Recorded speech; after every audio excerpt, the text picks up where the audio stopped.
Hi everybody, Mike Pfeiffer with Pfeiffer Hobby Supply. I hope you enjoyed today's video, and we're glad to have you. Hi everybody, Mike Pfeiffer with Pfeiffer Hobby Supply. We just got a new building in by Woodland Scenics, and I like all of their buildings, but this one just kind of struck my fancy. If I can find a place on the layout to put it, I'm going to put it out here, but I'm going to review it today. It's BR4950, and it is the Grillin and Chillin trailer, ready-built model with lighting in it. And we're going to unbox it and let you decide how you think it looks, and I'm going to talk about it for you. So let's get on with it.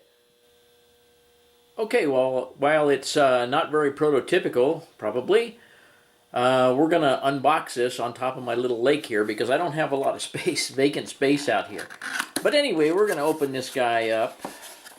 And for those of you who haven't seen any of these pre-built Woodland Scenics kits, they come very nicely packed and very secure. Always in a little blister pack type deal inside of a cardboard box like this. And most of the newer models that have come out have LED lights in them. But when I got this one, I just couldn't resist it. I'm kind of a sucker for trailers. So let me see if I can figure out how to open this guy up here. Okay, on the ends it had a staple on each side, stapling these two halves together. So I've removed those, and we're going to open this little guy up. And we're just going to take a look at it here on its pedestal.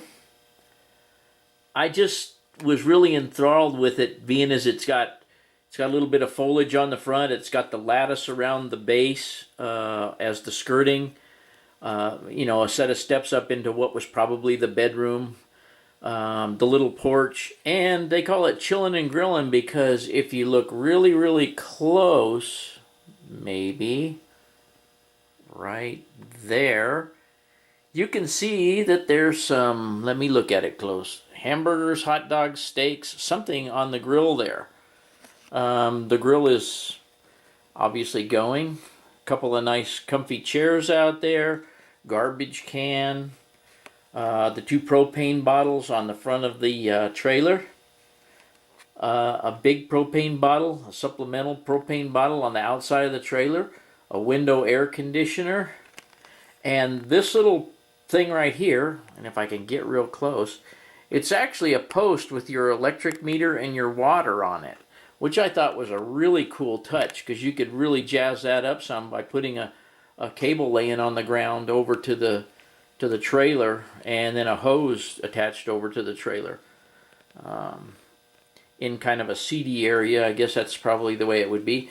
Also, you'll notice too that it has a television antenna coming up.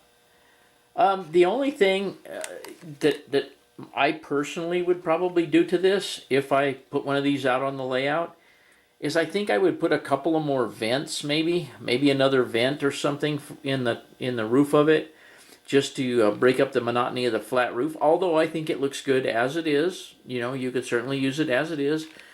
There's also, by the way, curtains in the window, in the front window here, and the curtains on this side are open.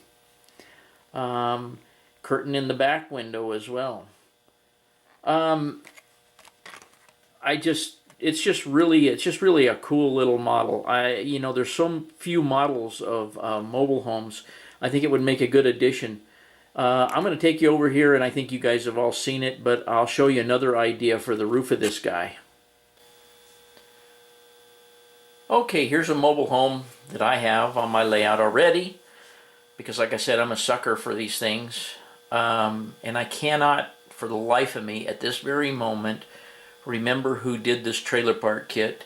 I'm sure that somebody's going to call me on it and tell me. I've got a couple more down at the other end of the layout that I built.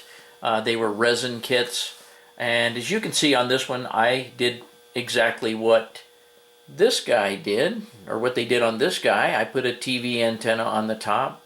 I did put some vents on the top. I put an air conditioner on top. They put theirs through the window, which would be sufficient for a small trailer like this. However, one of the things that I did was I took some small rubber tubing, and I don't remember what the rubber tubing was for, but I cut it into little strips and made tires out of it and put tires on the roof of my mobile home. And you know, you see those all over the place, and I thought they would look kind of cool on the top of here. It's just a little detail that I would add. But anyway, all in all, I like this little guy, and I'll just comparatively show you size-wise how this compares to my trailer here. Let me back up a little bit, if I can.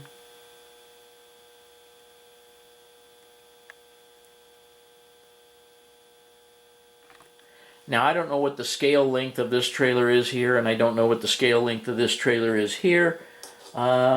Just for looks and an idea, there is a Classic Metalworks Plymouth. So you get a good idea that it's maybe 40 feet long, something like that. But anyway, I just really like it. I think it's extremely well done, and I just can't, I've looked it over and over, and I just can't find one single flaw in it. I just think it would make a great addition to most layouts. And I think I'll take a couple of still pictures.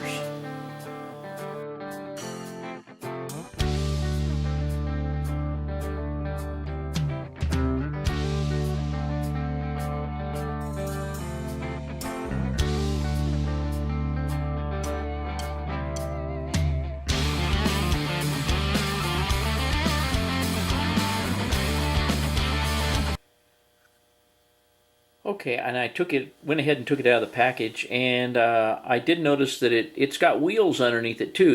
It looks like a truck axle, but still, I think even if you wanted to use it without the skirting and the decking and stuff on it, I think you could actually put it behind a toter or something, you know. I mean, it has all kinds of possibilities, but it's got a couple LEDs in it, and I'm going to try and plug it into my Just Plug so that we can take a look at how the lights look. Okay, I realize this isn't a very appropriate place for a mobile home to be sitting. However, we're just trying to look at the lights right now. I have all the lights in the room off, and I have my dimness almost all the way down on my on my light hub, and I'm going to start turning it up gradually. You can see that the lighting in the bedroom is very bright. The lighting up in the living room is a little bit less bright, like maybe they're watching TV or something. Now you can see that I'm turning it up, and it gets very, very bright. You almost, when you're actually looking at it, when I'm looking at it here, as opposed to what you're looking at on the camera, it really looks good and sufficient. Even at full brightness. In the video here, it looks very, very, very bright, but the camera is compensating. If I try to turn this back down, if I was going to put it on the layout somewhere, I think I might have it almost all the way up. But anyway, you get an idea of what the lighting in it looks like, and I hope you enjoyed this. Okay, everybody, I hope you enjoyed the review on the Woodland Scenics Chillin and Grillin. Their part number BR4950, and I hope it helps you make an educated decision on buying some of their pre-built structures. I don't think I've ever done a review on one, but this little guy just caught my eye, and I hope you enjoyed it today. And as always, thanks for watching.